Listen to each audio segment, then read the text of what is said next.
பரிசுத்தாவியானவர் ಪರಿಶುದ್ಧಾತ್ಮರು அந்நேரத்தில் ಆ ಸಮಯದಲ್ಲಿ உங்களுக்கு போதிப்பார். ನಿಮಗೆ ಬೋಧಿಸುತ್ತಾರೆ. ஆண்டவர் தான் பேசணும். ಅಲ್ಲಿಗೆ ದೇವರೇ ಮಾತಾಡಬೇಕು. இந்த தீர்க்கதரிசன வசனங்களை வாசிக்கிறவனும் ಈ ಪ್ರವಾದನ ವಾಕ್ಯಗಳನ್ನು ಓದುವವರು கேட்கிறவர்களும் ಕೇಳುವವರು இங்க எத்தனை பேருக்கு ಇಲ್ಲಿ ಎಷ್ಟು ಜನ பாம்புக்கு கண்ணுலதான் செவி இருக்கு, ಕಣ್ಣಲ್ಲಿ ಕಿವಿ ಇದೆ. Praise the Lord.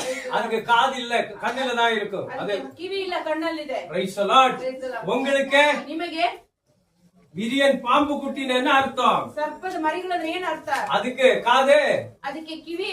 Praise the Lord. அதான் இங்க சொல்றாரு. ಅದೇ ಇಲ್ಲಿ ಹೇಳ್ತಾ ಇದ್ದಾರೆ. கேட்கிறவர்களும் ಕೇಳುವವರು இதில் எழுதியிருக்கிறதை கைக்கொள்ளுகிறவர்களும் பாக்கியவான்கள். ಇದರಲ್ಲಿ ಬರೆದಿರುವನು ಕೈಗೊಳ್ಳುವವರು ಭಾಗ್ಯವಂತರು. காலம் சமீபமாயிருக்கிறது. ಕಾಲವು ಸಮೀಪವಾಗಿದೆ. நம்ம எப்படி இருக்கிறோம்? ನಾವು ಹೇಗಿದ್ದೇವೆ? ஹalleluya. ஹalleluya. குதிரைகள் ಕುದುರೆಗಳು 4 அடி 4 ಅಡಿ மூழ்கும் அளவிற்கு ಮುಳುಗುವಷ್ಟು ரத்தம் ರಕ್ತ ஆறாக ஓட போகிறது. ನದಿಯಂತೆ ಹರಿಯುತ್ತದೆ. கொஞ்சம் யோசித்து பாருங்க. ಸ್ವಲ್ಪ ಯೋಚನೆ ಮಾಡಿ ನೋಡಿ. நீங்கள் கைவிடப்பட்டால், ಕೈಬಿಡಲ್ಪಟ್ಟರೆ, உன் பிள்ளைகள் கைவிடப்பட்டால், ಮಕ್ಕಳು ಕೈಬಿಡಲ್ಪಟ್ಟರೆ, உன் சொந்த பந்தம் கைவிடப்பட்டால், ಸ್ವಂತದವರು ಕೈಬಿಡಲ್ಪಟ್ಟರೆ, கடைசி காலத்தில் ஒரு யுத்தம் இருக்கிறது. ಕಡೆಯ ಕಾಲದಲ್ಲಿ ಒಂದು ಯುದ್ಧ ಇದೆ.